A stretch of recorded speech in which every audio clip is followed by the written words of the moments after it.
Fala jovem, Thiago Matos aqui, e nesta aula a gente vai criar o relacionamento de N para N, de muitos para muitos. E meu amigo, senta aí porque hoje o bicho vai pegar, vem comigo. Cara, para criar esse relacionamento eu vou sair um pouco do contexto de posts e vou criar um contexto de equipe, tá certo? Vamos supor que na sua empresa tem o departamento de desenvolvedores, de contabilidade, marketing. E aí os membros podem participar desse departamento, ou seja, um membro pode fazer parte de vários departamentos. E um departamento pode ter vários membros, por isso de N para N. E para isso, cara, eu preciso criar essa nova tabela, né, a tabela de times, que eu vou criar exatamente agora. Então vamos lá, vendor, bin, sale, artisan, make, model, team. Né, vou criar aqui a minha migration baseado no model, passando essa flag migration. Tá certo? Aí ele vai criar a migration, vai criar o meu model e vai dar seguimento aí ao nosso sistema. Perfeito, finalizou aqui. Então, minha migration está aqui, Teams, e o model também está aqui, Team. Perfeito. Então, vamos lá, cara. Vamos lá, porque hoje tem muita coisa para fazer. Então, aqui, string, eu vou apenas colocar nome, tá certo? Do meu time, para facilitar. E, cara, para fazer essa relação, eu preciso de uma tabela intermediária. Por que isso?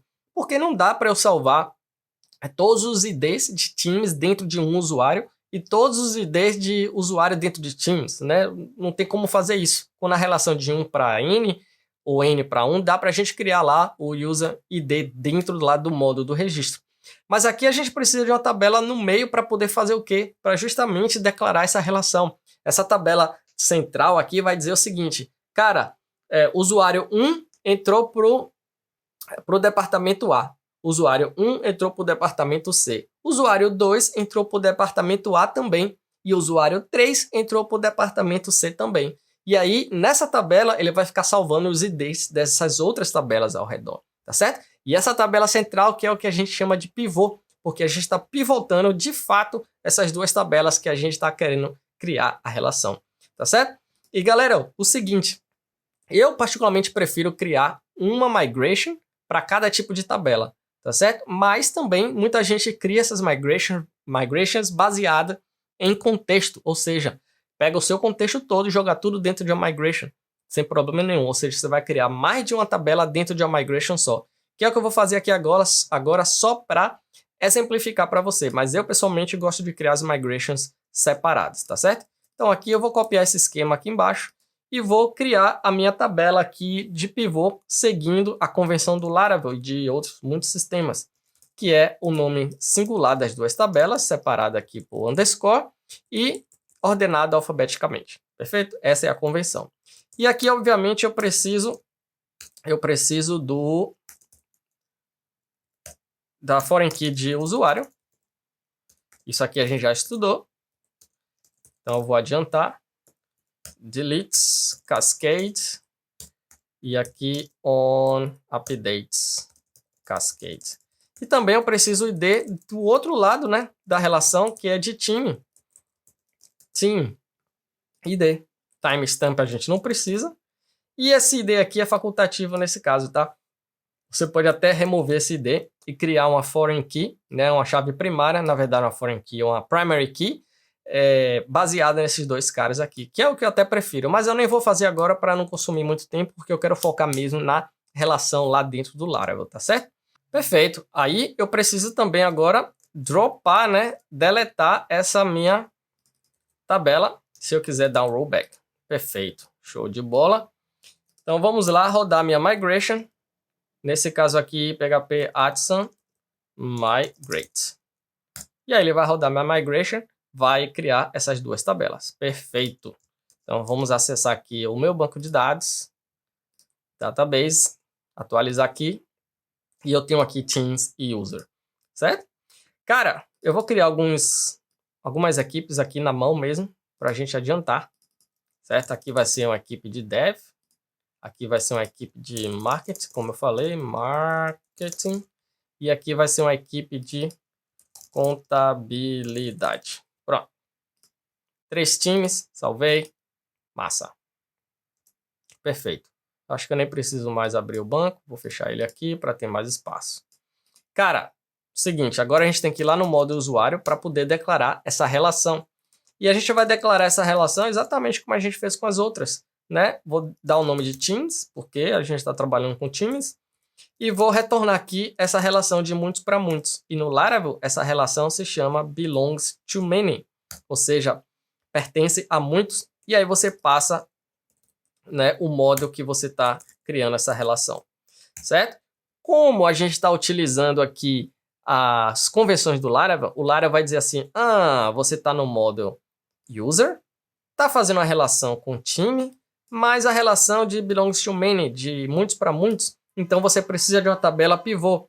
E como a gente está utilizando a convenção, ele vai achar essa tabela pivô. Se você não estiver utilizando a convenção, você vai passar aqui o nome da tabela, foreign key, a key relacionada, certo? Mas eu aconselho sempre utilizar as convenções para a gente não ter dor de cabeça. Perfeito, declarei aqui agora minha relação. Aí ficou fácil, cara. Agora ficou mamão com açúcar. Então, deixa eu acessar o controller lá de user controller. E nesse show, cara, eu vou retornar aqui o usuário. Teams. Teams. Certo? Vou deletar esses caras aqui. Se eu atualizar aqui, tá vazio. Obviamente, porque eu tenho os usuários, tenho Teams, mas ainda não tenho essa interligação. Como é que eu faço essa interligação? Cara, é o seguinte. Pego o modo usuário, chamo a minha relação. Lembre-se que da vez passada, nas aulas passadas, a gente colocou aqui create, né? Só que nesse caso não vai ser create porque a gente já tem os dois modos, a gente já tem usuários, a gente já tem Teams. Então vai ser só um link, né? Que aqui nesse caso ele chama de attach. E aí vou passar o ID da minha da tabela que eu estou fazendo a relação. Nesse caso aqui a tabela de time. Então eu estou dizendo que anexe, né? Faça um link entre esse usuário e o time número 1. Se eu salvar aqui e atualizar, agora sim eu tenho o time número 1, cara. E aí, se eu imprimir só usuários, não vai trazer. Mas lembre-se que eu te ensinei a carregar a relação Teams. E aí ele já vai vir aqui, ó, Teams. Certo? Então eu posso adicionar time número 2. Time número 2. Olha lá, time número 2. Perfeito. É basicamente isso, mas eu quero mostrar mais coisas para vocês aqui, para se atentarem. Como eu não criei a chave primária baseada nesses dois caras, no user ID e time ID, se eu tentar anexar, né, o mesmo usuário, o que é que vai acontecer? Ele vai anexar, tá certo? Ele vai anexar e vai ficar duplicado, tá certo? Se você tiver criado lá aquela chave primária, ele vai dar erro aqui, porque você não pode ter, né, chaves iguais, tá certo? Outra questão aqui que a gente pode utilizar é o sync, cara, também muito legal, sync. Ou seja, ele vai fazer o seguinte, ele vai sincronizar, ele vai deletar tudo que você tem de relação e vai sincronizar com isso daqui novo. Eu vou passar 2 e 3, que aqui vai ser uma coleção. Ou seja, tudo que existe não importa, ele vai sincronizar com isso daqui, beleza? E aí, 2 e 3 vai ser a nova relação. A nova relação de 2 e 3, certo? Sincronizou. E o outro que eu queria passar para vocês aqui é o sync without detaching. Por quê? Antes de eu rodar esse cara, por quê? Eu coloquei sync 2 e 3. Aí você quer passar de novo uma coleção. Aí de repente você quer passar 1 e 3. Aí ele vai remover o 2, certo? Atualizar aqui, voltar, comentar e atualizar de novo. Aí ficou 3 e 1, certo? Porque ele sincronizou, esse daqui é o que vale. Só que se você utilizar sync without detach, ou seja, você está sincronizando, mas você não está removendo os antigos. Então eu vou passar aqui só o 2. Só o 2. O que é que vai acontecer? Ele vai adicionar esse e vai permanecer os antigos. 1, 2, 3. Certo? E aí, da mesma forma, eu posso fazer o quê? Detach. Detach 2. Aí ele vai remover o 2. Certo? E o detach também, cara, você pode passar um array aqui. 1 e 3 agora. ele vai remover, né? Mas lembre-se que os modules, né, dessas duas tabelas continuam existindo. O que a gente está manipulando aqui é apenas a relação. Então, muito legal esse método de você anexar, linkar um com o outro, né, e deslinkar, desanexar, né, remover ou qualquer coisa que seja. Eu vou deixar aqui também o attach, porque o attach, se eu não me engano, a gente pode passar um array desse. Deixa eu ver se isso é verdade. Comentar agora aqui, recarregar. Sim, eu posso passar um array desse. Tá certo? Da mesma forma, galera, de usuários, eu posso ir lá na tabela Teams, lá no model Teams que seja, e declarar também a relação public function. Aqui vai ser users, porque se eu estou dentro do time, eu quero saber quais são os usuários que estão dentro daquele time. E aí vai ser exatamente a mesma relação belongs to many, só que agora eu vou utilizar o model user. Perfeito? Aí, cara, eu vou fazer a forma inversa aqui, tá certo? Eu vou comentar esses caras só para efeito de teste aqui, né? Vou utilizar esse mesmo controller para a gente não criar outro controller e consumir muito tempo. Então, o que é que eu vou fazer? Eu vou pegar um time aqui, team, puxar o model, find, tá certo? E aí, vou fazer a mesma coisa. Primeiro, deixa eu retornar esse time. Deixa eu retornar esse time. Beleza, retornei o time de dev. Aí, esse time aqui agora, eu vou anexar, eu vou linkar o usuário número 3. Certo? Atualizar aqui para ele pegar a relação. Opa!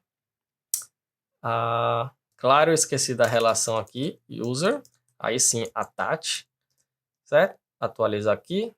Users. Aí, Thiago. Users. Agora sim. Se eu atualizar novamente, eu preciso carregar. Users. Agora sim vai. Agora vai. Né? Copiando coisa daqui e dali, as coisas saem do controle um pouco. Então tá aqui adicionado, né, os usuários que a gente tinha criado. Aqui o Colin e o Lisette, né, dentro da camada de time. Então veja que eu posso manipular essa relação tanto da tabela de time quanto da tabela de usuário, né, dos dois lados da moeda. Isso depende muito de como você esteja aí utilizando o seu sistema, manipulando o seu sistema. Mas o mais importante, galera, é isso daqui, ó. Você saiba fazer esse cara aqui, você sabe o que é que está acontecendo para, na hora de usar essa relação de usuário, você poder fazer esse attach, sync, e sync without detach e detach, tá certo? Então é basicamente isso aí, essa relação de muitos para muitos. Eu falei que o bicho ia pegar hoje, e realmente é muito assunto, mas o que eu quero mostrar ainda mais para vocês aqui é que o Laravel possui outros tipos de relacionamentos. Eu passei aqui os 3 mais usados, que a gente utiliza mais nos nossos sistemas, mas se você olhar aqui, ó, ele tem a relação de 1 para 1, que é muito simples, eu até pulei isso daqui, né? 1 para many a gente viu, o 1 para many da versão inversa, que é o belongs to, que é n para 1. Aqui ele tem has one of many, has one through, has many through. Ele tem outras relações aqui que eu não vou abordar nesse mini curso, tá certo? Nesse curso gratuito. Mas eu deixo como tarefa de casa para você, para brincar, dá uma lida aqui na documentação, porque agora, cara, você tem uma introdução bem sólida sobre relacionamentos. Você já sabe que lá no módulo você vai declarar todos os relacionamentos que você precisar, né? Qualquer tipo de relacionamento. E se você tiver fazendo relacionamentos com mais de uma tabela, né, de muitos para muitos, por exemplo, você precisa dessa tabela intermediária aí para poder deixar o relacionamento perfeito, tá certo? Então, cara, seguinte, se isso bagunçou demais a sua cabeça, deixa comentário aqui embaixo, que a gente vai bater um papo, né? Entre em contato comigo lá pelo Instagram, manda uma mensagem, manda pergunta pra gente deixar isso, ó, tinindo, tá certo? Mas, de outro modo, se ficou tudo ok, tudo claro, você está pronto para seguir e ir para o próximo passo, e eu te vejo aí na próxima aula. Fica comigo e um forte abraço e fui!